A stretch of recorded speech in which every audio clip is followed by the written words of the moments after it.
네, 오늘 우리 청년부 공동체 함께 나눌 하나님의 말씀은 로마서 12장 2절의 말씀입니다. 로마서 12장 2절.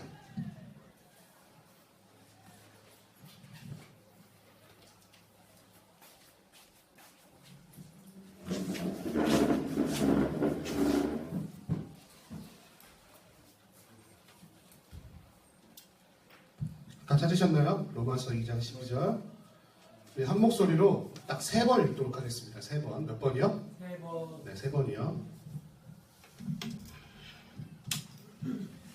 로마서 12장 2절 말씀입니다. 다 같이 읽습니다.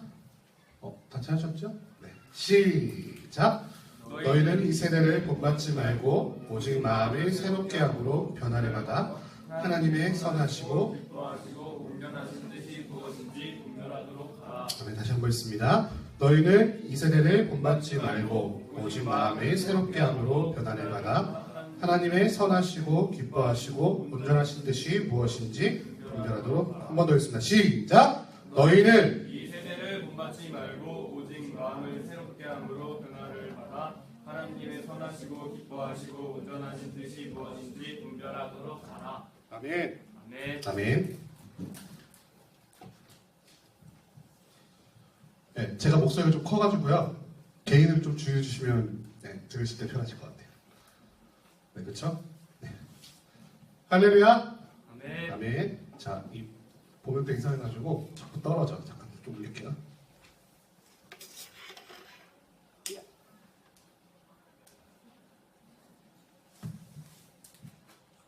점점 떨어지죠? 바꿀게요.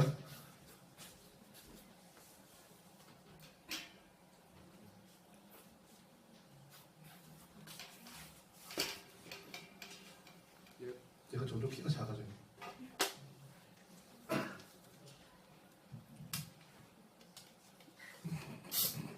얘도 작아지는데? 네, 그냥 하겠습니다. 네.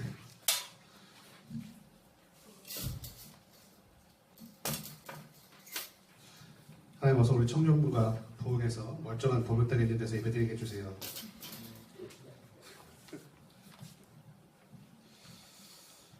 좋습니다. 청년부에 오신 여러분들 주님으로 환영하고요. 우리 앞뒤 양옆에 있는 분들과 이렇게 인사해봅시다. 참 잘 오셨습니다.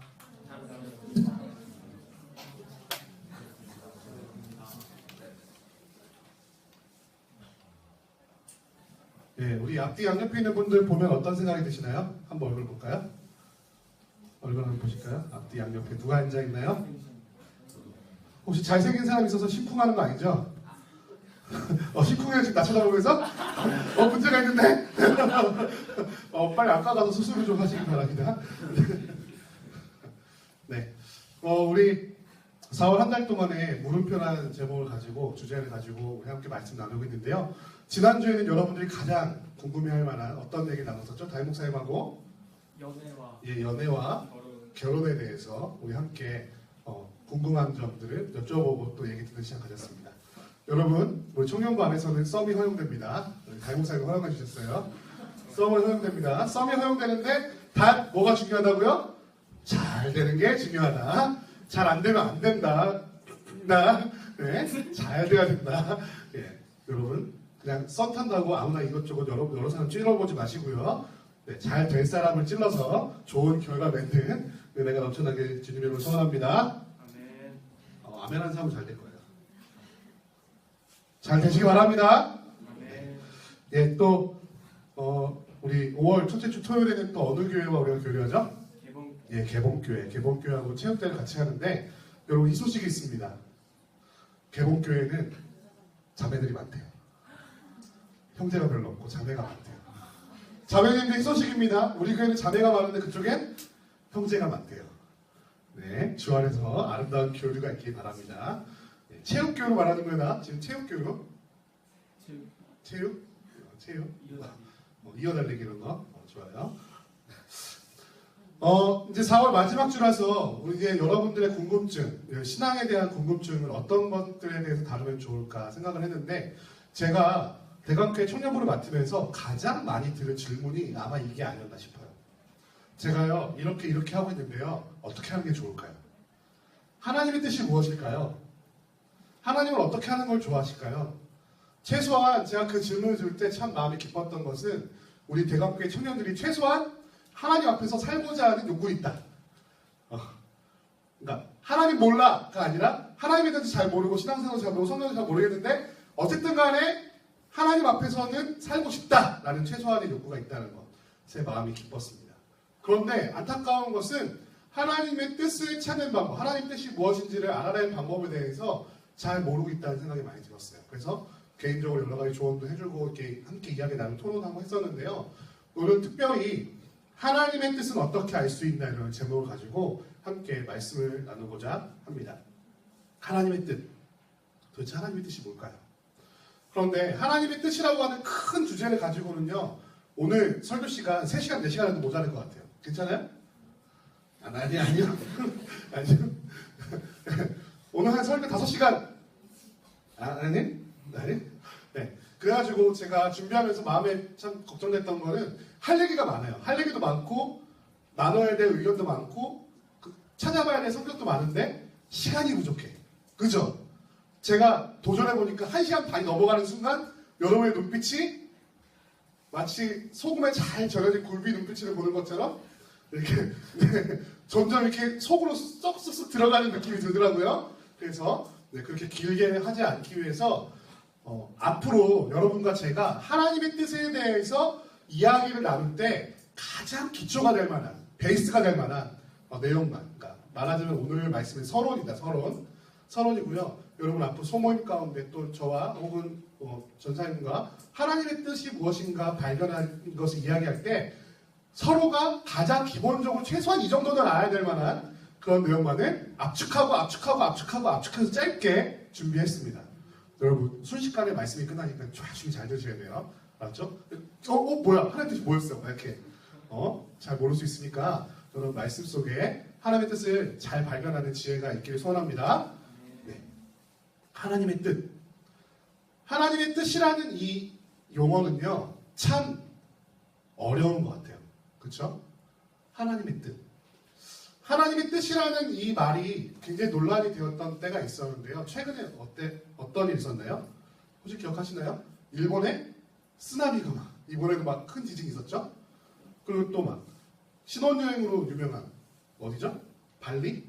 막 대지진이 있었을 때. 제가 발리로 아까 참 다행이죠. 푸켓에서 갔다 왔는데 발리에 대지진이 있었을 때. 또 이번에 우리 2주년을 맞이한 어떤 사건? 세월호 사건.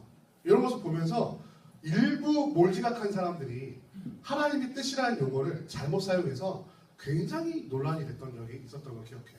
예를 들면 이런 거. 일본에는 각종 우상들이 많기 때문에 하나님이 심판하셨다. 하나님의 뜻이다. 회개해라.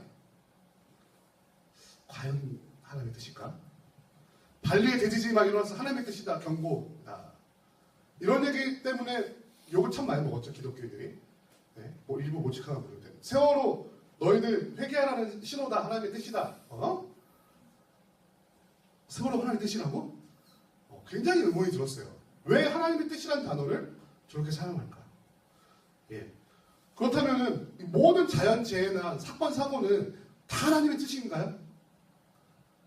이건 좀 생각해볼 여지가 있는 것 같아요. 또 이것과 또 다른 맥락에서 하나님의 뜻이라는 말이 우리에게 굉장히 어렵게 다가올 때가 있습니다. 언젠가요? 바로 우리의 삶 속에서 선택의 순간에 있을 때. 예를 들면 이런 거죠. 가나다라군. 요즘은 대학교 몇 군까지 있나요? 가나다군 있나요? 가나다라 4개인가요? 3개인가요? 저 대학 갈 때 4개 있었어요. 가나다라 있었는데요. 가에는 무슨 대학을 넣고, 나에는 무슨 대학을 넣고, 다에는 무슨 대학을 넣고, 어디는 상향 지원하고, 어디는 하향 지원하고, 어떻게 할까요? 굉장히 어렵죠, 선택하기. 그렇죠? 인생이 어렵잖아요. 또 이제 우리 청년 2부 정도는 이제 공감하실 수 있는데 이 남자, 이 여자하고 결혼하는 게 옳습니까? 틀립니까? 하나님의 뜻은 어디에 있습니까? 혹시 내가 이 남자가 내 마음으로 막 좋아가지고 결혼했는데 실은 하나님은 훨씬 더 예쁘고 돈도 많고 잘난 여자를 예비해 두셨다면 땅을 치고 해야 할 건가요? 네, 참 어려운 것 같아요. 하나님의 뜻을 발견하기가. 이런 고민하는 거. 아니 도대체 근데 성공했다고 하는 믿는 선배들 얘기들, 막 간증들, 막 어른들 얘기 들으면은 아니 그냥 하나님의 뜻대로 따랐더니 이렇게 성공하게 됐다라고 말하잖아요. 그러면 그분한테 물어봐도 잘 모르. 그럼 하나님 뜻이 뭔데요? 돈 많이 버는 게 하나님 뜻인가요? 직장에서 높은 직책, 사장, 회장 되는 게 하나님 뜻인가요, 진짜? 정말 그게 하나님 뜻인가요? 이 땅에서 잘 되는 게 정말 하나님 뜻인가요? 아니면 안 되는 게 하나님 뜻인가요? 참 어려운 것 같아요. 그래서 믿는 청년들이 함께 살아가면서 느끼는 어려움과 궁금증을 나누는 4월 물음표 퀘스천 마크 마지막 주에 함께 나눌 내용이 바로 이 하나님의 뜻을 어떻게 알 수 있을까 하는 것을 준비해 보았습니다. 이 주제는 신앙생활을 좀 했다 하는 사람들, 뭐 어렸을 때부터 모태신앙을 20년, 30년 했던 사람들도요, 참 평생의 화두, 평생의 고민거리가 될 만큼 어려운 주제이기 때문에 다 다룰 수는 없겠고요. 아까 말했던 것처럼 딱 개론, 하나님의 뜻에 대한 딱 개론만 함께 나누고요. 오늘은 하나님의 뜻에 대해 대화를 나눌 때 그 대화를 함께 나눌 수 있는 기초적인 토대를 함께 쌓는 시간이 되었으면 좋겠습니다. 먼저 하나님의 뜻이 무엇인가에 대해서 말하려면요, 하나님의 뜻이 무엇인지 설명하는 것보다 우리가 흔히 갖고 있는 하나님의 뜻에 대한 오해에 대해서 먼저 풀어주는 것이 좀 더 빠를 것 같아요. 예를 들면 이런 겁니다. 하나님의 뜻에 대한 오해. 여러분, 하나님의 뜻이라고 하면 어떤 생각이 드시나요? 일단 가장 먼저 떠오르는 게 뭔가요? 하나님의 뜻? 하나님의 뜻? 다들 생각이 있는데 말을 안 하시는 거죠? 지금 내가 하나님의 뜻에 대해 생각해 본 적 있었나? 이런 분들이 있을 거고, 하나님의 뜻? 하나님의 뜻대로 살아야 된다고 하는데 하나님의 뜻 하면은 대부분의 많은 크리스찬들이요, 이런 걸 떠올릴 거예요. 하나님의 어떤 계획, 그죠? 하나님의 품고 계신 마음. 여러분 어렸을 때부터 이런 얘기 많이 들었잖아요. 당신은 사랑받기 위해 태어난 사람, 그죠? 또 이런 것도 들었죠. 너는 이 세상의 유일한 사람이야. 너는 특별한 사람이야. You are special. You are special. 이 노래도 부르죠. 네. 특별한 사람이래. 하나님은 너를 향한 특별한 계획을 갖고 계셔. 라는 얘기 들었는데, 그러면은 목사님, 도대체 그 계획은 뭡니까? 물어보면, 일단 공부 열심히 해. 학생이잖아. 일단 공부 열심히 하고. 직장이냐? 그러면, 일단 직장생활 열심히 해. 그러면 그 가운데 하나님의 특별하신 계획을 발견할 수 있을 거야. 라고 굉장히 두리뭉술, 굉장히 막 어버버하면서, 당황하게 하시면서, 대답을 잘 못하죠. 네, 저한테 물어보셔도 마찬가지예요. 왜? 저는 여러분을 모르기 때문에, 그리고 하나님이 아니기 때문에 하나님의 그 어떤 마음, 어떤 계획을 제가 100% 알 수가 없어요. 그래서 대부분의 많은 사람들이 하나님의 뜻이라고 하면요, 어떤 계획을 떠올려요. 예를 들면 이런 거죠. 제가 계획을 세웠어요. 저는 30살에 결혼하기로 마음먹었어요. 그래서 28, 29때 열심히 자매를 찾아다녔어요. 근데 자매가 있었을까요? 없었을까요? 되게 슬픈 말 하는데 없었대요. 얘가. 있었을까 없었을까요? 네. 저는 첫사랑과 결혼했습니다. 네. 찍고 있으니까. 첫사랑과 결혼했어요. 이해하시죠? 첫사랑과 결혼한 거예요. 여러분 다들 이렇게 아셨죠? 첫사랑과 결혼한 거예요. 그런데 28살, 29살 때 만났던 여자들은 첫사랑이 아니었나 봐. 그래서 잘 안 됐어. 잘 안 됐어. 열심히 노력을 했는데 왜 나는 몇 살에 결혼하려고 했습니까? 30살에 결혼하려고 했으니까. 그런데 지금 같이 살고 있는 그분은요, 제가 몇 살에 만나냐면요, 30살에 만났어요. 30살에. 그리고 연애를 언제 시작했냐면요, 30살 마지막 즈음, 11월 21일부터 사귀었어요. 11월 21일. 30살 11월 21일. 그럼 저는 어떻게 결혼해야 되나요? 한 일주일 만나고, 한 달 만나고, 우리 또 다시 아시잖아요. 교육자들 크리스마스 시즌 바쁜 거. 네, 그때 유초동부 애들하고 막 태권도 막 이런 거 준비하고 하더라고요. 뭐 연애할 시간도 없었어요. 네. 내 인생 계획은 30에 결혼한 거였는데, 알고 보니까 하나님의 계획은 몇 살에 결혼한 거였다? 32살에 결혼하는 거였다. 네. 이런 식으로 하나님의 뜻을 생각하지 않나요? 내가 30살에 아무리 네가 발버둥 쳐봐라. 내 계획은 너 32살에 결혼하는 거야. 그러면은 여기 계신 분들 중에 이렇게 생각하면 있겠죠. 저는 20대 중에 좋은 여자친구 만나서 남자친구 만나서 결혼하고 싶은데, 만약에 하나님의 뜻이 내가 40살에 결혼한 거면 이런 생각하고 계신 분들 있지 않습니까? 이런 류의 하나님의 뜻에 대해서 생각하게 된 말씀이 이건 것 같아요. 이사야 55장 말씀인데요. 한번 찾아볼까요? 이사야 55장. 이런 류의 하나님의 뜻이라는 그런 개념 가운데 가장 많이 인용되는 게 이 말씀인 것 같은데요. 이사야 55장 8절에서 9절 다 같이 한번 읽어봅시다.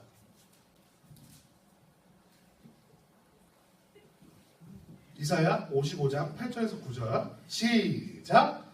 이는 내 생각이 너희의 생각과 다르며 내 길은 너희의 길과 다름이니라. 여호와의 말씀이니라. 이는 하늘이 땅보다 높은 같이 내 길은 너희의 길보다 높으며 내 생각은 너희의 생각보다 높으니라. 많은 사람들이 이 말씀과 하나님의 뜻이라는 용어를 함께 거론하면서 우리는 하나님의 뜻을 미처 파악할 수 없다. 하나님은 저 하늘만큼 높으시고 우리는 땅만큼 낮고 하나님은 무한하시며 전지전능하시며 모든 계획을 다 갖고 계신 분인데 나는 유한하고 조그맣고 어리석기 때문에 그 하나님의 말씀을 알 수 없다. 그렇기 때문에 그저 삶 속에서 어떠한 상황이 다가온다 할지라도 그저 하나님의 뜻이라니 하고 살아. 네가 열심히 없는 것도 다 하나님의 뜻이야. 아멘. 아멘이야? 그렇게 말하는 사람들이 많다는 거죠. 여러분 혹시 그렇게 생각하고 있지 않았습니까? 우리는 그냥 하나님의 뜻이려니 하고 체념하면서 살아야 돼요. 왜? 나의 생각은 너의 생각과 다르니까. 내가 아무리 계획 짜봤자, 아무리 생각해봤고 노력하고 아무리 고민해봤자 결국엔 하나님 뜻대로 될 거니까 그냥 뭐 고민하고 살아. 그냥 편안하게 그냥 하나님께서 해주신 대로 살아. 그냥 체념하고 포기하고 살아. 그냥 혼자 살아. 우리 지난주에 담임 목사님 독신의 은사에 대해서 말씀하셨는데 그냥 독신의 은사를 하고 살아. 하나님의 복음에 열정을 가지고 품고 살아. 이렇게. 정말 그런가요? 하나님의 뜻은 정말 그렇습니까? 아무리 노력해도 하나님의 뜻은 어차피 알 수 없습니까? 내가 인생 가운데 어떤 계획을 세우고 어떤 노력을 해도 결국엔 하나님의 뜻대로 될 거니까 포기하고 살아야 됩니까? 과연 그럴까요? 진짜 그래요? 그런데 생각보다 많은 사람들이 이렇게 살고 있다는 거예요. 혹시 여러분 중에도 그런 분들이 혹시 있나요? 있는지 모르겠어요. 오늘 그런 마음을 버리시기 바랍니다. 네. 그냥 받아들이고 그러려니 하고 살아가 말겠다. 모든 것이 그냥 정해진 대로 이루어진 것이니까 그냥 어쩔 수 없는 거 아니야? 그러니까 그렇게 살아가자. 이런 삶의 태도를 보고요. 우리는 이렇게 말합니다. 뭐라고요? 운명론. 뭐라고요? 따라해보세요. 운명론. 이런 거죠. 운명이야. 너는 내 운명이야. 이러면서 너랑은 안 되는 게 내 운명인가 봐. 혹은 너랑 결혼하는 게 하나님의 뜻이야. 나랑 결혼해야 돼. 라고 협박하는 사람들도 없지 않아 있어요. 기독교인 중에. 야, 나 기도했더니 네 목소리가 들렸어.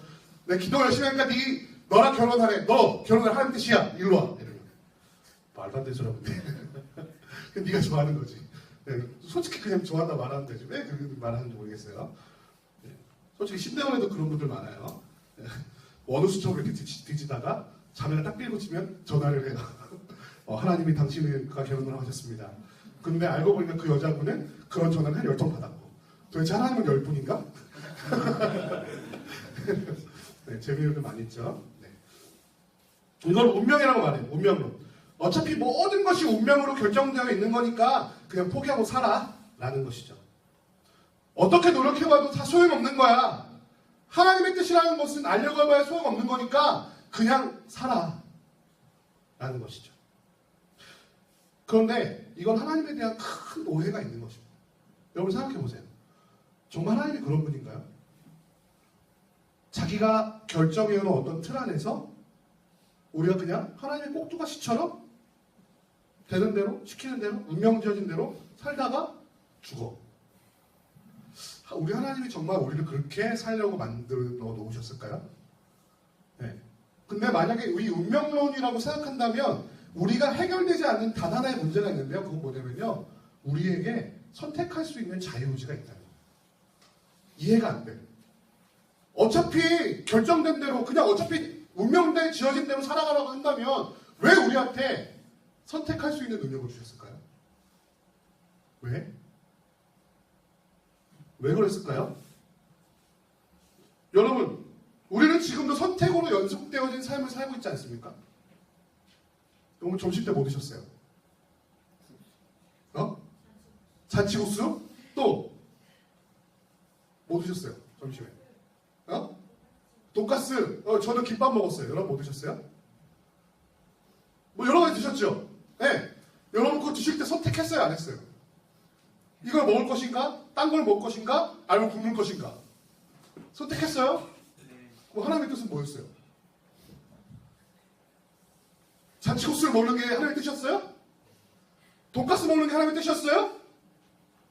여러분은 오늘 잔치국수를 먹도록 운명되어져 있었어요? 이상하죠? 안 먹을 수도 있잖아. 여러분 혹시 우리 하나님이 우리 청년부가 산으로 수련회 가면 은혜 주시고 바다로 수련회 가면 폭풍을 주십니까?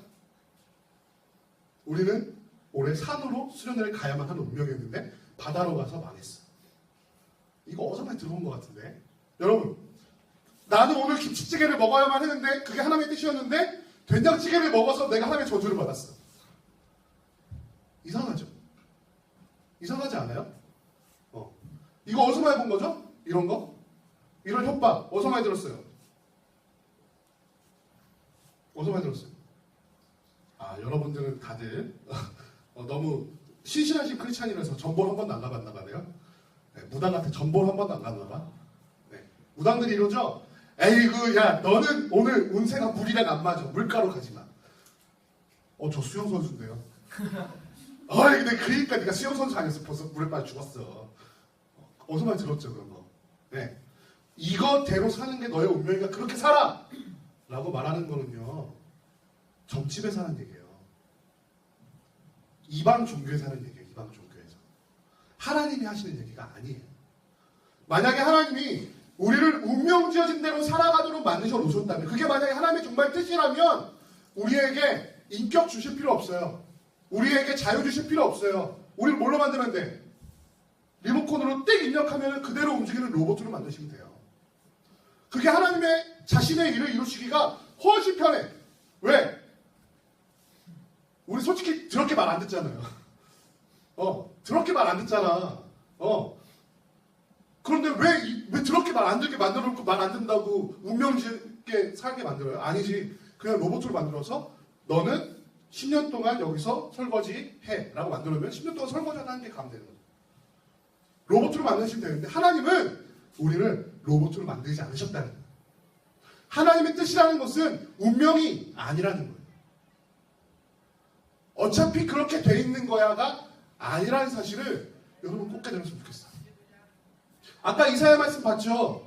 이사야 말씀 8절에서 9절 봤죠? 왜 그 말씀만 보면서 너의 생각은 나의 생각과 다르며 너의 뜻은 나의 뜻과 달라서 왜 그것만 봐요? 왜 그것만 봐요?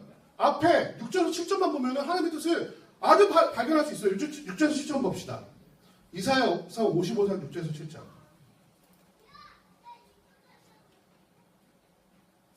한번 보세요. 8절에서 9절에는 운명론적인 것처럼 나왔는데 6절에서 7절 보면요 이렇게 명확하게 하나님의 뜻이 써있어요. 한번 봅시다. 준비. 자, 다 같이 읽어요. 준비. 시작. 너희는 여호와를 만날 만할 때에 찾으라. 가까이 계실 때에 그를 부르라. 악인은 그의 길을, 불의한 자는 그의 생각을 버리고 여호와께로 돌아오라. 그리하면 그가 긍휼히 여기시리라. 우리 하나님께로 돌아오라. 그가 너그럽게 용서하시리라. 어떻습니까? 하나님의 뜻이 뭔가 오명하고 이해할 수 없게 써 있습니까? 하나님의 뜻이 야 너네는 내 생각 못 알아. 너네는 어떻게 유연하고 모자르니까 너네는 멍청하니까 내 뜻 몰라. 그러니까 그냥 내 뜻대로 그냥 하는 대로 살아 라고 말하고 있어요? 아니에요. 오히려 이 맥락을 보면요 하나님의 뜻은요 이사야 선지자가 아주 자세히 기록해놨어요. 바로 앞에 뭐라고 써놨냐면요 바로 이거죠. 하나님을 찾으면 하나님이 용서하시겠다. 하나님의 뜻은요 너희 범죄한 이스라엘아 나한테 어떻게 하라? 돌아와라. 이거요. 돌아와라. 너 잘못한 거 다 알아. 그런데 내가 용서해 줄 테니까 내가 돌아오기만 하면 내 앞에 오기만 하면, 나를 찾기만 하면 내가 너를 만나주고 너와 함께하고 너를 용서해줄게. 이게 하나님의 뜻이에요. 그런데 이스라엘 백성들이요, 어떻게 행동했냐면요, 뭐라고 말하냐면 이랬어요. 불의한 자는 그 생각을 버리고 악인은 그의 길을 떠나고 불의한 자는 그의 생각을 버려라 라고 말하는데, 이스라엘 백성들은요 오늘날 어떤 사람들처럼 이렇게 말했어요. 내가 이렇게 죄인이라는 어떻게 가? 나는 이렇게 하면 먹고 살 수 있는데, 죄를 지어야만 내가 지금 먹고 살 수 있는 상황 되는데 내가 어떻게 그 버리고 하나님께 갑니까? 라고 생각하는 거예요. 그게 지혜라고 생각하는 거예요. 저 신도 섬기고 이 신도 섬기고, 내가 지금 땅을 파가지고 농사를 짓고 있는데 땅의 신한테도 예배해야 되고 비를 주는 비의 신한테도 예배해야 되는데 어떻게 하나님만 예배할 수 있습니까? 멍청하게. 바보 같은 거 아니에요 그건. 당시 사람들 상식으로는 땅의 신한테 제사를 드려야 곡물이 많이 나고 비의 신한테 제사를 드려야 비를 주잖아. 그 사람들 그때의 상식으로는. 그런데 지금 하나님께서 뭐라고 말씀하시냐면요, 그 악의 길을 돌이켜 하나님 외에 다른 신을 섬기지 마. 그리고 나한테 돌아와. 그럼 내가 용서해줄게 라고 말하고 있는 거예요. 나의 생각은 너의 생각과 다르고 나의 계획은 너의 계획과 다르다는 건 바로 여기서 말하는 거예요. 사람들이 하나님을 등진 이유는 당장 이 땅에서 먹고 사는 문제였기 때문인 거예요. 그게 이 땅에서 살아남는 지혜라고 생각한 거예요. 법도 좀 어기고 타협하고 이 세상 사람들 방법처럼 좀 해야 이 땅에서 먹고 살 수 있잖아요. 하나님, 내가 어떻게 이걸 버리고 하나님한테 가겠어요? 이렇게 말하는 사람들한테, 얘야, 너의 생각은 나의 생각과 달라. 너의 계획은 나의 계획과 달라. 너의 지혜와 나의 지혜는 달라. 나의 뜻은 너희가 그렇게 타협하지 않아도 내게 돌아오면 너를 용서해주고 먹고 살게 해줄게 라는 거예요. 할렐루야. 그런 맥락에서 이 말씀이 쓰여져 있던 거예요. 그냥 정해진 대로 하나님께서 뭐라고 생각하시는지 넌 모르니까 넌 그냥 하나님 뜻대로 살아 라는 것이 아니라, 너희의 그 이 땅에서의 어리석은 생각은 하나님의 생각과 다르다라는 걸 보여주기 위해 그 말씀을 적어 놓으신 거예요. 그런데 그 하나님의 뜻이라는 거는요, 매우 명백하게 성경에 기록되어 있는 거예요. 나한테 뭘 어떻게 해라? 돌아와라. 나한테 돌아와라. 그 땅의 삶의 방법을 버리고 나한테 어떻게 해라? 돌아와라. 라는 것이 하나님의 뜻이라는 것을 이사야 선지자는 아주 명백하고 알아듣기 쉽고 이해할 수 있도록 적어 놓았습니다. 사랑하는 청년 여러분, 하나님의 뜻은요, 깨달을 수 없는 어떤 오묘한 것이 아니에요. 하나님의 뜻이라는 거는요, 내가 이해할 수 없는 하나님의 초월적인 어떤 그런 것이 아니에요. 하나님은 명백하게 자신의 뜻을 성경에 기록해 놓으셨어요. 할렐루야. 그럼 우리가 해야 될 건 뭘까요? 어떻게 하나님의 뜻을 찾을 수 있어요? 어차피 이해 못할 거니까 그냥 뭘 찾아, 그냥 찾으려는 노력을 뭐하러 해? 아니요. 성경을 묵상하세요. 그리고 성경을 올바로 이해해보려고 노력해보세요. 성경을 올바로 해석하려고 노력해보세요. 그러면 그 안에서 하나님의 뜻을 찾을 수 있다니까요. 왜?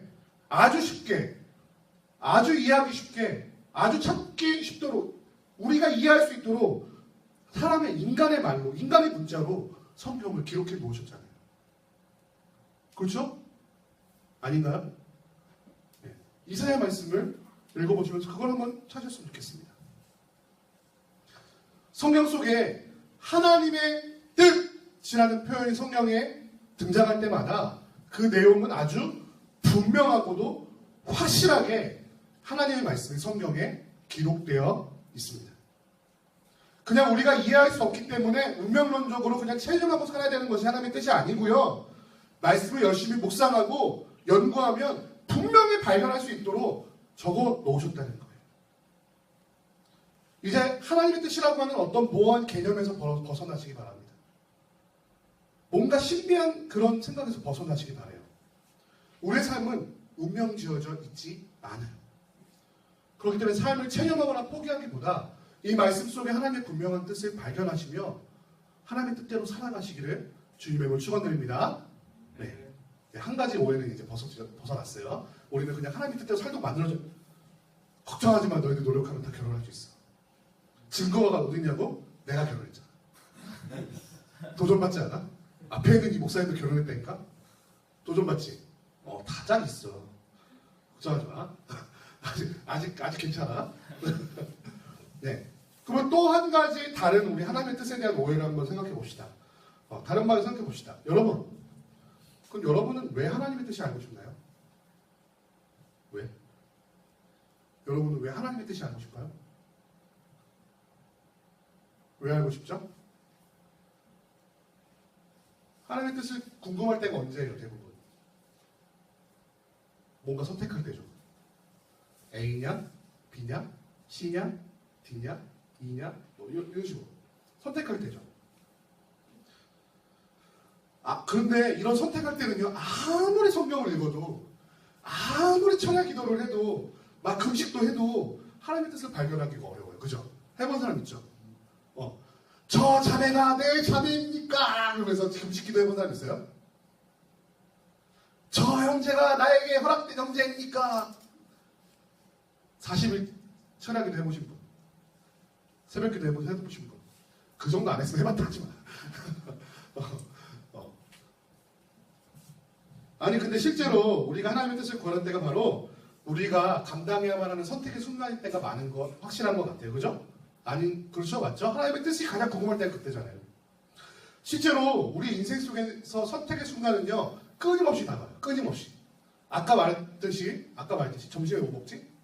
저녁에 뭐 먹지? 오늘 아침에 우리 형제들은 좀 덜 했을 텐데 형제들도 있을 거예요. 자매들 중에 오늘 뭐 입지? 왜 나는 옷이 없지? 왜 내 장롱에는 옷이 없지? 이 신발 많이 들은 거 샀는데 왜 맞는 치마가 없지? 이런 고민하지 않습니까? 안 하시는군요. 죄송합니다. 네. 막 고민해. 계속 선택의 연속이야. 오늘은 버스를 타고 갈까? 버스 타면 지각 갈 것 같은데 택시 탈까? 택시 타면 돈이 많이 나가는데 걸어갈까? 뛰어갈까? 계속 선택하게 돼요. 저기 파란불이 깜빡깜빡거려. 횡단보도에 뛸까? 다음 거에 건널까? 그죠? 그럼 여러 가지 선택. 잔치국수를 먹을까? 돈가스를 먹을까? 김밥을 먹을까? 뭘 먹을까? 계속해서 선택하게 돼요. 이런 거는 좀 사소한 선택들이겠죠. 근데 더 중요한 선택. 어느 대학에 갈까? 누구랑 결혼할까? 요즘 청년들이 가장 많이 고민한다는 이거죠. 어느 교회를 갈까? 그죠? 계속해서 선택의 연속으로 우리는 인생을 살아가고 있어요. 그래서 안 그런 사람도 분명히 있을 거예요. 그런데 많은 사람들은요, 그 선택을 나 대신 누군가가 좀 해줬으면 좋겠다라는 생각을 하게 돼요. 그죠? 네. 저는 집에서 밥을 해 먹을 때마다 참 고민이 돼요. 뭐 해 먹지? 그런 고민 안 하시죠, 여러분들? 네. 뭐 먹지? 이거 진짜 인생의 최고의 고민인 것 같아요. 오늘 뭐 먹지? 참 힘든 것 같아. 뭐 먹지? 배는 고픈데 시간은 가고 뭐 먹지? 시간은 별로 없고 뭐 해먹기도 시간 없고 시켜 먹기엔 돈 아깝고 그래서 누가 대신 너 그거 먹어 라고 말했으면 좋겠어. 그죠? 야 너 오늘 짬뽕 먹어? 오케이 짬뽕 좋아. 이렇게 좀 말해줬으면 좋겠어. 그런데 선택은요 뭐가 수반되냐면요 그거 결과에 대한 책임이 동반돼요. 그죠? 수많은 사람들이 선택을 하기를 꺼려하는 이유가 뭐냐면요. 그 선택에 의해서 나타나는 여러 가지 일들, 내가 예상하지 못하는, 내가 알지 못하는 어떠한 일들이 일어났을 때 그 책임이 누구한테 있어? 선택한 나한테 있잖아요. 그래서 대부분의 사람들이 선택하기 싫어하는 거예요. 그죠? 그래서 믿는 사람들은 히든카드를 꺼내는데 뭘 꺼내냐? 하나님의 뜻을 구하죠. A냐 B냐 대부분 이제 굉장히 중요한 인생의 기로에서 선택을 할 때는요 아주 고민을 많이 하고 계획도 많이 했기 때문에 막 10가지, 20가지 중에 결정하지 않아요. 밥 먹는 것처럼. 대부분 A냐 B냐 많으면 3가지. 그죠? A냐 B냐 C냐 이 정도 갖고 고민을 하기 시작하죠. A는 이거를 얻을 수 있는데 이게 좀 부족하고 B는 좀 이게 그렇고 C는 좀 아쉽고 막 이래서 뭘 선택해도 좀 아쉽고 좋은 부분도 있고 아쉬운 부분도 있어요. 그래서 그때부터 무릎을 꿇죠. 이 3가지 고르기 전에 기도하는 사람 별로 못 봤어요. 그죠? 선택의 경우가 30가지, 40가지 있을 때 기도하는 사람 많이 못 봤어. 하나님 뜻이 무엇입니까? 기도할 때는 한 3, 4가지, 2가지 놓고 기도할 때. A입니까? B입니까? 저에게 확실한 음성을 주시옵소서. 아니면 증거를 주십시오. 엄청 기도하죠. 그런데 여러분, 그래서 증거 얻은 적 있나요? 어떤 메시지 받은 적 있어요? A다 라고 말씀해 주신 하나님의 음성 들은 사람 있어요? 안 들리게 정상인데 아니, 안 들리게 정상인데 들리면 그때부터 위험해져요. 왜 위험한 줄 알아? 하나님이 A라고 말하는 순간 다른 사람들 말 하나도 안 들어요. 내가 그거라고 확신하는 순간. 그죠? 네. 그래서 그때부터 그렇게 하나님의 음성을 한번 들었다고 주장하는 사람들이 나타나기 시작하면 공동체에서 막 와서 싸워요. 야! 너 하나님이 A라고 했는데? 야, 넌 B라고? 너 그만 하나님 안 믿는 사람이 말고 그래서 막 싸워. 막 싸워. 그래가지고 뭐가 나타나는 거예요? 이단들이 그래서 나타나는 거예요. 하나님의 진토끼시 들었다. 하나님 분명히 말씀하셨다. 내가 보혜사 성령이라고. 우리 이만희 씨, 그죠? 내가 보혜사라고 하나님 분명히 말했다. 너희들 다 믿어라. 그래서 이단이 되는 거예요. 여러분, 왜 하나님의 확실한 신호를 듣고 싶어 하죠? 여러분, 왜 선택의 순간에? 하나님의 뜻을 구하면 장점이 여러 가지가 있어요. 뭐냐면요, 나는 A야 B야 선택하지 않았어. 누가 선택했어? 누가 선택했어요? 하나님이 선택했어. 하나님이 A를 하라고 한 것 같아. 내 마음에. A를 하라고 한 것 같아. 그럼 A를 다 선택했어. 그러면 그로 인해서 발생하는 모든 문제는 누구 탓이에요? 누구 탓이야? 내 탓이야? 누구 탓이야? 하나님 탓이에요. 왜? 하나님이 하라고 그랬으니까. 그럼 만약에 B를 선택했어. B로 인해서 발생하는 모든 문제 누구 탓이에요? 하나님 탓이에요. 그래서 많은 사람들이요, 하나님의 뜻을 구한다고 기도하고 선택한 다음에 하는 얘기가 뭐냐면, 하나님! 어떻게 하면 나한테 그럴 수가 있어요? 아니, 하나님 살아계신다면 어떻게 나한테 이거 선택하고서 나한테 이런 시련을 줘요? 누굴 원망해요? 하나님 원망하고 하나님 떠난 사람 되게 많아요. 그런 사람들. 왜? 나의 인생의 문제에 선택을 하나님께 맡겼다고 거짓말하면서 모든 탓을 하나님께 돌리죠? 혹시 그런 핑계거리를 만들기 위해서 하나님의 뜻을 구하고 싶은 거 아닌가요?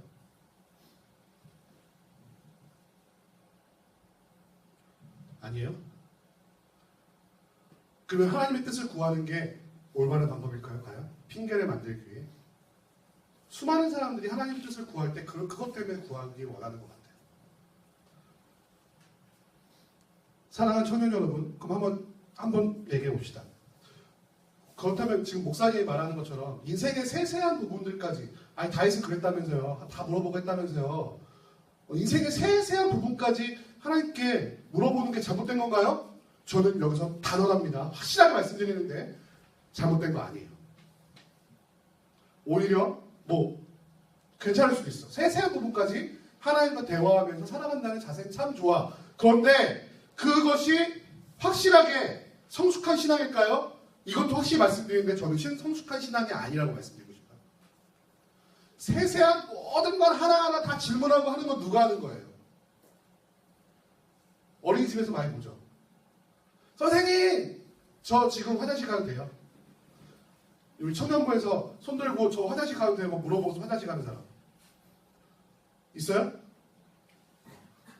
선생님! 저 지금 눈 감아도 돼요? 선생님! 저 지금 소리 내도 돼요? 선생님! 저 노래 부르 선생님! 이거 누가 하는 거예요? 다 물어보는 거. 다 물어보고 하나하나 다 물어보고 하는 거. 누가 하는 거예요? 어린애가 하는 거예요. 어린애가. 선택의 모든 순간마다 매번 질문하는 거는요, 어린아이들이 하는 거예요. 왜? 올바른 선택이 뭔지를 모르거든요. 그죠? 뭘 해야 되는지 아이는 판단할 수 있는 지혜나 지식이 없어요. 그래서 어떤 선택을 해야 되는지 모르기 때문에 그 모든 선택을 누구한테 맡겨요? 내가 신뢰하는 사람. 엄마, 아빠, 선생님 같은 내가 신뢰할 수 있는 누군가한테 계속 물어봐요. 그런데 만약에 여러분 그 아이가 10살, 20살, 30살, 40살 되는데 엄마 나 밥 먹어도 돼? 엄마 나 화장실 가도 돼? 엄마 나 얘랑 놀아도 돼? 엄마 나 군대 가도 돼? 엄마 나 이 수업 들어도 돼? 이거 물어보는 애들 있죠 요즘에. 수강 신청하면서 엄마 나 이거 수업 들었대. 엄마가 막 수강 신청해줘. 이거 이상하잖아. 마마 보이잖아. 마마 그러잖아. 그죠? 만약에 나이를 먹어서면서까지도 계속해서 물어보고 계속해서 질문하고 계속해서 선택을 자기가 하지 않고 다른 사람에게 유보하려는 사람은 뭐예요? 뭔가 문제가 있는 거죠. 올바로 자라지 못한 거죠. 올바로 성장하지 못한 거예요. 그죠? 사랑하는 청년 여러분, 삶의 모든 순간마다 내가 선택하기 싫어서 하나님께 물어보는 신앙이 과연 성숙한 신앙일까요? 한번 생각해 보시고요. 내가 오늘 김치찌개 먹을지 된장찌개 먹을지도 하나님께 물어보는 신앙이 과연 성숙한 신앙일까요? 아닌 것 같아요. 그죠? 오히려 하나님의 뜻이 무엇인지 뭘 통해서 알고, 말씀을 통해 알고, 신앙생활을 통해 알고, 기도함을 통해 알아서 행하면서 살아가는 신앙이 훨씬 더 성숙한 신앙 아닐까요?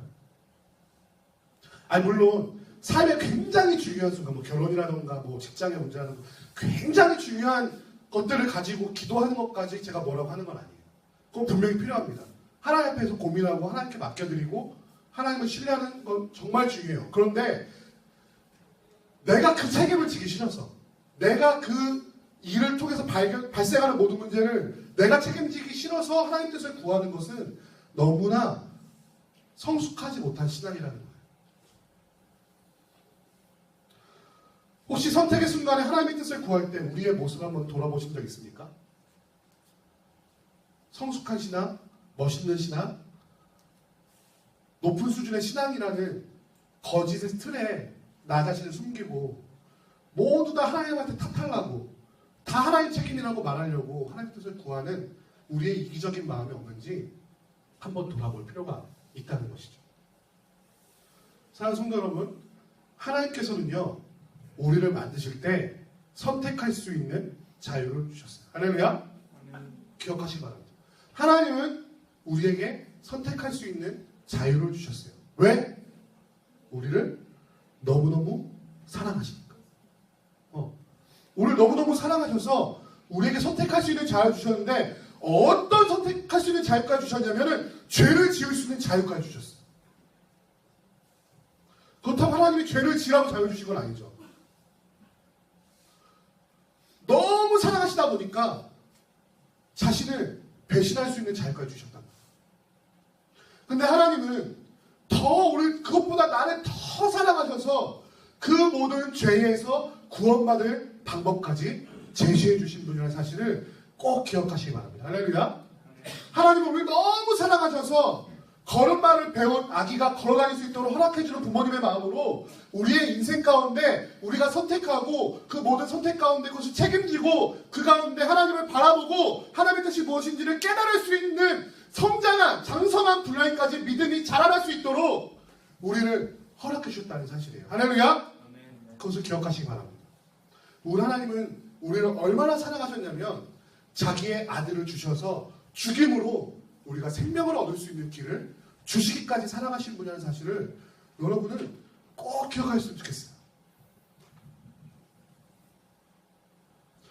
여러분 혹시 또 하나님의 뜻이라고 하면서 이런 거 생각하지 않습니까? A, B, 하나님 마음 알아맞히기. A가 하나님의 뜻인가요? B가 하나님의 뜻인가요? 내가 만약에 하나님의 뜻을 못 맞추면 어떻게 될 것 같아? 혼날 것 같습니다. 여러분 가운데 혹시 있지 않습니까?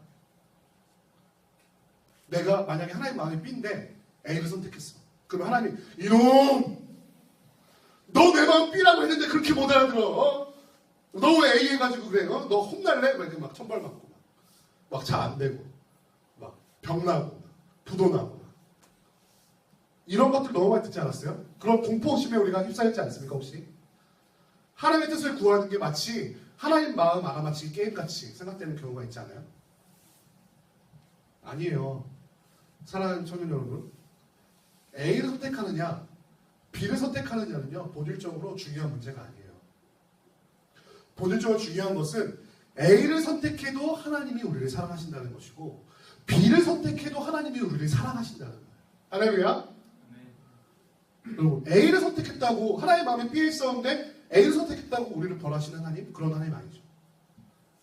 하나님 마음에 합한 선택을 했다고 더 칭찬해주고 축복해주시는 하나님? 그런 하나님 아니시라는 거예요. 내가 A를 선택해도 B를 선택해도 하나님께서는요, 뜻하신 바가 뭐냐면 우리를 사랑하시기로 결정하신 거예요. 그 하나님의 뜻은요, 우리를 사랑하시기로 작정하신 것이 하나님의 뜻이라는 거예요. 그래서 A를 선택할 때 무서워할 필요 없고요, B를 선택할 때 무서워할 필요가 없어요. 왜? 하나님은 A로 가도 B로 가도 나와 함께 하실 거라는 믿음이 있다는 말이죠. 할렐루야. 선택이 중요한 게 아니에요. 내가 하나님을 믿느냐 믿지 않느냐가 중요한 것이라는 것이죠. 사랑하는 성도 여러분, 여러분이 어떠한 선택을 하든 어떠한 길을 가든 하나님께서는 여러분과 함께 하실 것입니다. 그거 믿으십니까? 아멘. 믿는 사람만 크게 아멘? 아멘. 더 크게 아멘? 아멘. 하나님 듣고 계신데 크게 아멘? 아멘. 하나님이 여러분과 함께 하시고 여러분을 사랑하신다는 사실을 잊지 않는다면 어떠한 선택을 하더라도 두려울 일이 없다는 거예요. 할렐루야. 아멘. 왜? 어떤 선택을 해도 하나님은 버림받지 않을 거거든요. 근데 어떤 선택을 하더라도 버림받지 않으면요, 하나님을 섬기지 않기로 결정해도 하나님은 우리를 버리지 않는다는 사실이에요. 이사야 선지자는 분명히 우리에게 말하는 거죠. 하나님의 뜻이 뭐라고요? 나에게 뭘 어떻게 해라? 돌아와라. 한번 그 말씀 한번 다시 한번 읽어볼까요? 오늘 본문 말씀인데요, 로마서 12장 말씀 한번 읽어봅시다.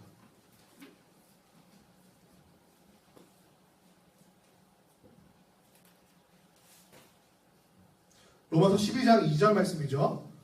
한번 다 같이 읽어볼게요. 시작. 너희는 이 세대를 본받지 말고 오직 마음을 새롭게 함으로 변화를 받아 하나님의 선하시고 기뻐하시고 온전하신 뜻이 무엇인지 분별하도록 하라. 자, 여기 하나님의 뜻, 하나님의 뜻이라는 것을 설명하기 위해 세 가지 수식어를 붙입니다. 뭐야? 첫 번째 뭐예요? 변화를 받은 하나님의 선하시고 기뻐하시고 온전하신 뜻. 하나님의 뜻이 어떤 거냐면요, 선하시고 기뻐하시고 온전하시대요.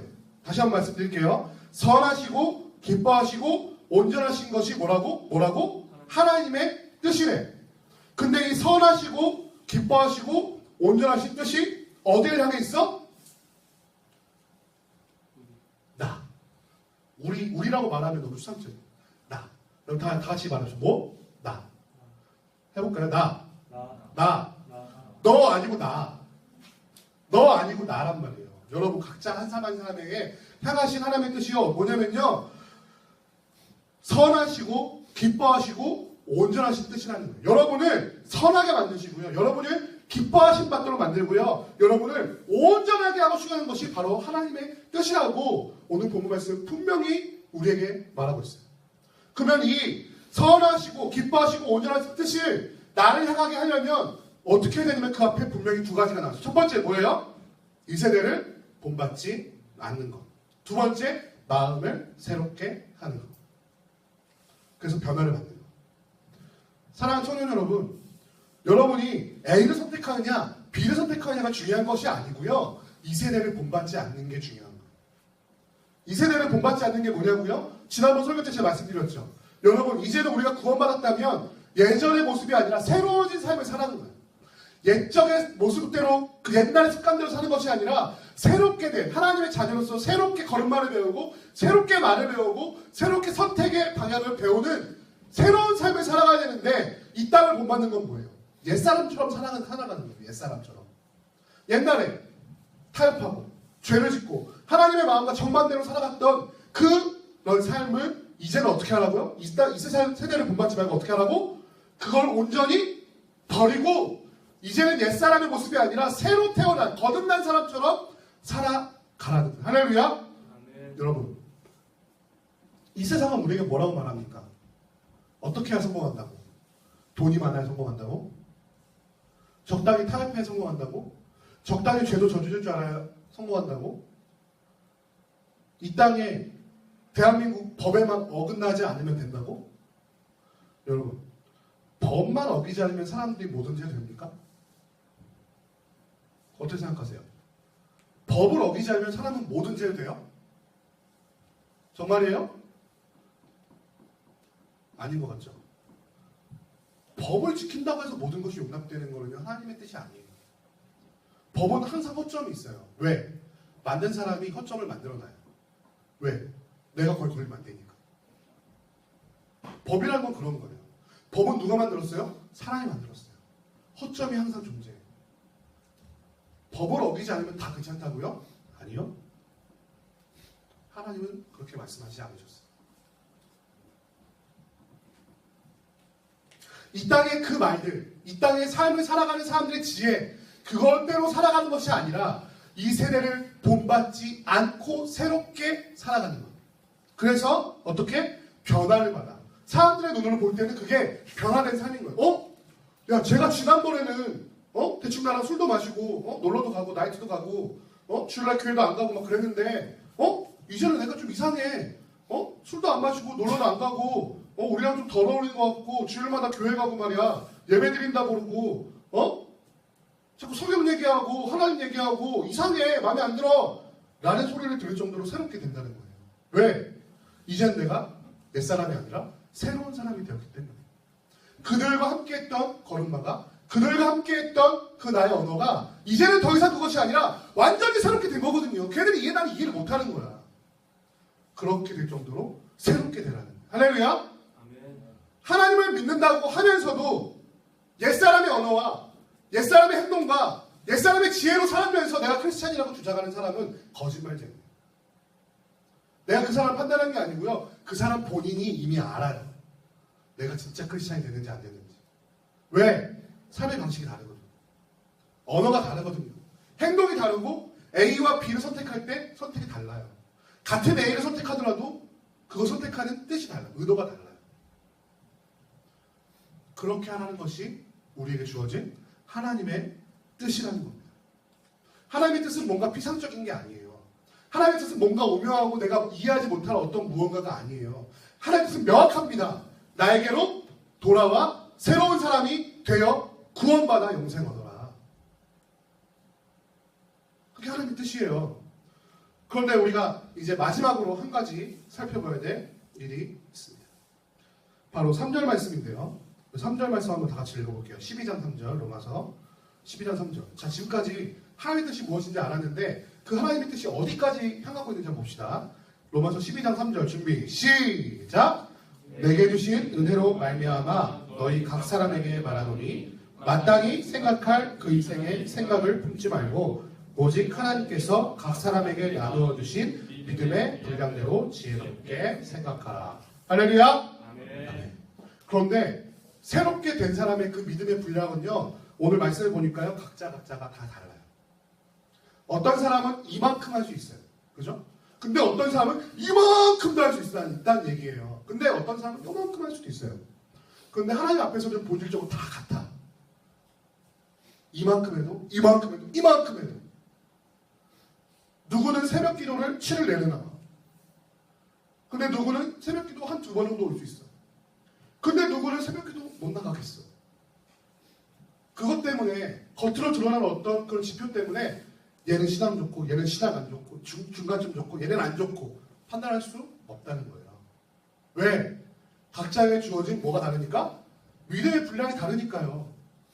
누군가는 교회에서 봉사 이만큼 할 수도 있어요. 근데 누구한테는 어떤 봉사가 너무 힘겨워서 힘들 수도 있어요. 괜찮아요. 그거 갖고 우리가 판단하지 맙시다. 믿음 가지고 장난질하지 말자는 얘기예요. 각자에게 허락된 것 분량만큼 최선을 다하는 그 마음의 중심을 하나님께서는 훨씬 더 높게 보신다는 사실이죠. 누군가는 아직 옛사람의 모습을 덜 버려서 좀 실수할 때가 있어요. 실수할 수도 있죠. 우리 아까 찬양했잖아요. 주님, 우리는 연약합니다. 오늘도 실수합니다. That's okay. 괜찮아. 이사야 말씀에 뭐라고 해요? 괜찮아, 돌아와. 네가 만약에 하나님의 뜻대로 선택하지 못하고 옛사람의 모습대로 선택했어? 괜찮아, 돌아와. 하나님의 뜻에 가장 어긋난 건 뭐냐면요, 이미 버린 몸 대충 살아가자 이거예요. 여러분 절대 그러지 마세요. 이미 하나님과 멀어졌는데 내가 이 죄악된 모습을 어떻게 하나님께 나가겠어. 그냥 하나님 뭐고 그냥 대충 살다 가자. 이게 하나님이 가장 두려워하시는 거예요. 괜찮아. 하나님께서 우리에게 말씀하시죠. 괜찮아. 돌아와. 돌이키면 돼. 돌이키면 돼. 괜찮아. 라는 것이 우리 하나님의 뜻이라는 거예요. 여러분 하나님의 뜻이라는 단어에 얽매여서 어떤 그 추상적인 단어에 얽매여서 선택함에 두려움을 가지지 마세요. 선택하세요. 근데 그 선택이 하는데 하나님의 온전하신 나를 선하고 기쁘고 온전하게 하신 하나님의 뜻대로 하면 좋겠죠. 내 믿음이 분량이 좋아서. 근데 만약에 못했다고 해서 막 자책감에 죄의식에 막 힘들고 어려워하지 말란 말이에요. 하나님의 진짜 뜻은 그래? 네가 잘못했어? 그러면 나한테 와서 그 죄를 고백하고 용서받고 괜찮아. 돌아와. 어쨌든 나한테 돌아와. 라는 거예요.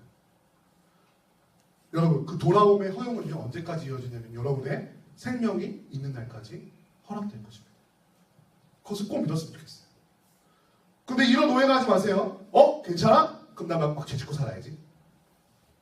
아싸 돌아가면 되니까 좋아. 내가 99세까지는 막 살다가 죽기 직전에 하나님 돌아가요! 하고 죽어야지. 이건 아니겠죠? 여러분 이건 다 이해하시죠? 하나님께로 지금 돌아오시라는 거예요. 왜? 우리 인생이 언제까지인지 몰라요. 나도 몰라요. 돌아오세요. 돌이키면 돼요. 만약에 여러분들 지금 어떤 선택의 순간에 계십니까? 혹은 어떤 하나님 없이 하나님 모르던 그 옛사람의 모습으로 선택해서 지금 죄악 가운데 내가 있는 걸 느끼십니까?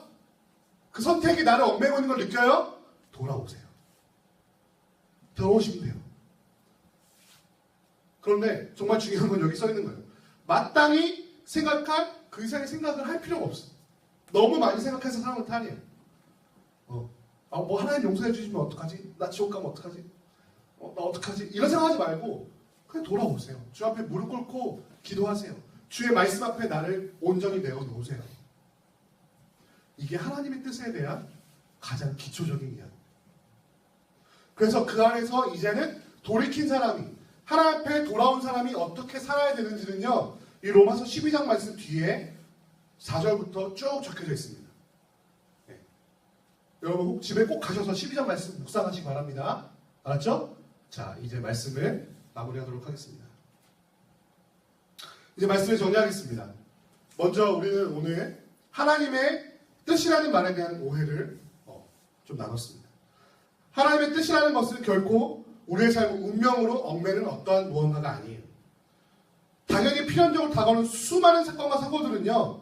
하나님의 뜻이라는 것을 거론할 만한 주제가 아니에요. 오히려 그러한 사건과 사고들을 우리가 어떻게 대하고 대처하며 생각할 것인가가 하나님의 뜻에 있어서 훨씬 더 중요한 주제라는 사실을 여러분이 기억했으면 좋겠습니다. 또 다른 오해 하나는 하나님의 뜻을 구하는 것이 마치 하나님의 마음을 읽어서 맞추는 것. 하나님의 마음 맞추기로 생각되는 것입니다. 아니에요. 그런 믿음은요. 이방 종교의 마음이에요. 하나님 신을 만족시켜서 내가 무언가를 얻으려는 것. 다 이방 종교들이 하는 거잖아요. 그렇지 않아요. 오히려 하나님께서는 우리를 향한 선하시고 기뻐하시고 온전하신 뜻을 품으시고요. 우리가 A를 선택하든 B를 선택하든 언제나 우리를 사랑하시고 함께 하신 분이라는 사실을 꼭 기억하셨으면 좋겠습니다. 그래서 그것을 믿는 믿음 안에서 이제는 우리의 옛 모습과 습관을 하나 버리면서요. 하나님의 길로 나아가기를 힘쓰는 삶. 그것이 하나님께서 원하시는 뜻이라는 거예요. 그러다가 실수할 수도 있어요. 실수할 수도 있죠. 그런데 그럴 때는 지체 없이 다시 한번 하나님께로 돌아오는 것. 그것이 훨씬 더 우리에게 중요한 선택이라는 사실을 우리 청년 여러분들 꼭 기억하셨으면 좋겠습니다. 오늘 하나님의 뜻을 어떻게 할 수 있나는 주제로 함께 말씀을 나눴는데요. 여러분에게 꼭 제가 부탁하고 싶은 것은요. 오늘 로마서 12장의 말씀을 여러분이 꼭 묵상하시라는 겁니다. 굉장히 실전적인 얘기들이 나와 있어요. 뭐라면요. 부지런하여 게으르지 말고 열심히 품고 주를 섬기라. 막 이런 말씀들이 로마서 12장에 적혀 있어요. 여러분이 거듭난 사람으로서 이제 옛사람을 버린 사람으로서 어떻게 진짜 살아야 되는지 로마서 12장 말씀이 자세히 나누고 있거든요. 여러분 꼭 집에 가셔서 혹은 여러분의 삶 속에서 로마서 12장 꼭 읽고 묵상하시며 여러분 삶 속에서 실천해 보셨으면 좋겠어요. 할렐루야. 네, 정말 부탁드립니다. 네, 숙제를 내드리면 다들 부담스러워 하시니까 네, 숙제가 아니고 여러분 꼭 하셨으면 권면드립니다. 네, 그 안에서 하나님의 뜻을 꼭 발견하는 지혜가 있기를 주님의 이름으로 축원드립니다. 우리 잠시 음악 틀어주시고요. 우리 잠시 말씀을 기억하면서 기도했으면 좋겠습니다. 여러분이 생각하고 있었던 하나님의 뜻은 어떤 것인가요? 그 하나님의 뜻을 오해하는 것은요, 우리가 하나님에 대해서 잘 모르기 때문인 것 같아요. 하나님이 어떤 분이신가? 하나님이 어떤 성품을 가지고 계신 분이고, 하나님의 말씀 속에서 우리에게 어떻게 다가오시는가?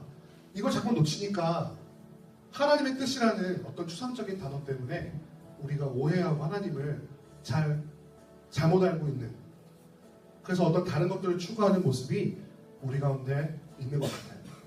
이 시간 기도할 때에는 하나님의 뜻은 우리를 향한 사랑이시며 우리를 온전하게 하시는 뜻이며 주님께로 돌아오기를 원하시는 그 사랑이라는 사실을 기억하시면서 우리가 삶 속에서 하나님의 뜻대로 어떻게 살 수 있을지, 어떻게 하나님의 뜻을 구하는 삶을 살 수 있을지 우리 조기 묵상하시면서 주 앞에 나아가도록 하겠습니다. 기도하겠습니다. 아버지, 하나님의 뜻이 무엇인지 나누었습니다.